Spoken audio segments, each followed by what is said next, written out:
Legenda asal mula kota Balikpapan. Dahulu di tanah pasir, Kalimantan Timur, terdapat sebuah kerajaan besar yang dipimpin oleh Raja Aji Muhammad yang terkenal adil dan bijaksana.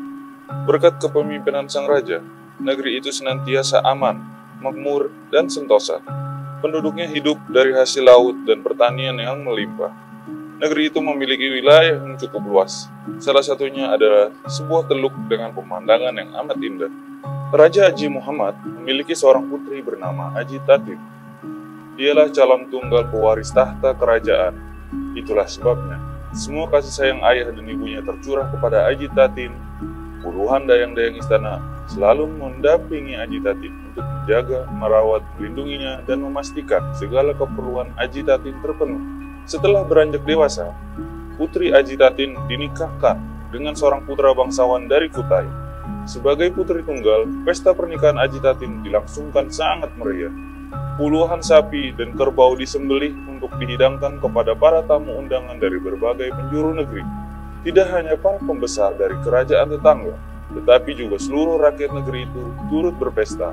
Hari itu merupakan hari indah dan bahagia bagi kedua mempelai. Saat pesta sedang berlangsung, Raja Aji Muhammad bangkit dari singgasananya untuk memberikan hadiah kepada putri tercintanya.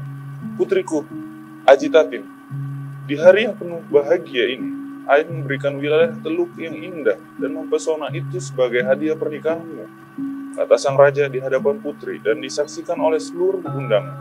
Kini teluk itu menjadi wilayah kekuasaanmu. Engkau pun boleh memungut upeti dari rakyatmu.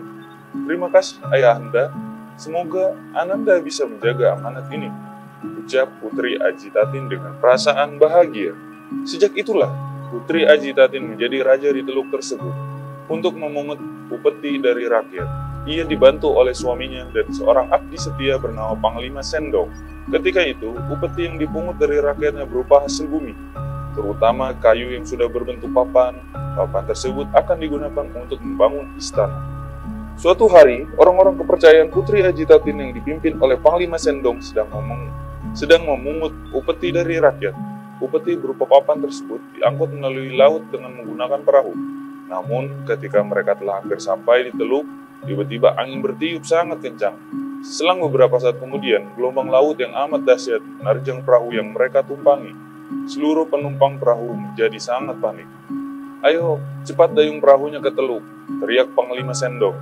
Mendengar seruan itu, para pendayung pun segera mengayuh perahu mereka dengan cepat. Namun, semuanya sudah terlambat. Sebelum perahu itu mencapai teluk, gelombang laut yang semakin besar menabrak bagian lambung perahu.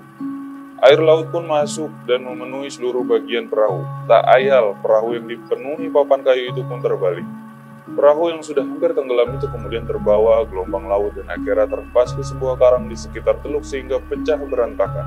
Tokoh atau galah, para pendayung pun patah. Papan kayu yang memenuhi perahu itu sebagian hanyut ke laut dan sebagian yang lain terdampar di tepi teluk. Sementara itu, tak seorang pun dari penumpang perahu selamat, termasuk Panglima Sendong. Putri Aji Tatim dan suaminya amat bersedih atas musibah yang menimpa Panglima dan orang-orang kepercayaan. Untuk mengenang peristiwa tersebut, maka wilayah teluk tempat perahu itu terbalik dinamakan Balikpapan, yaitu dari kata balik dan papan. Sementara itu, karang tempat terhempasnya perahu itu semakin lama semakin besar sehingga menjadi sebuah pulau. Hingga kini pulau itu disebut Pulau Tupung, yang berasal dari kata tokong, yaitu tokong para awak perahu yang patah akibat terhempas di karang. Demikian cerita asal mula nama kota Balikpapan dari Kalimantan Timur. Pesan moral yang dapat dipetik dari cerita ini adalah bahwa musibah itu dapat saja datang tanpa diduga-duga. Oleh karena itu, kita harus selalu berhati-hati setiap kali melakukan perjalanan jauh menggunakan kendaraan.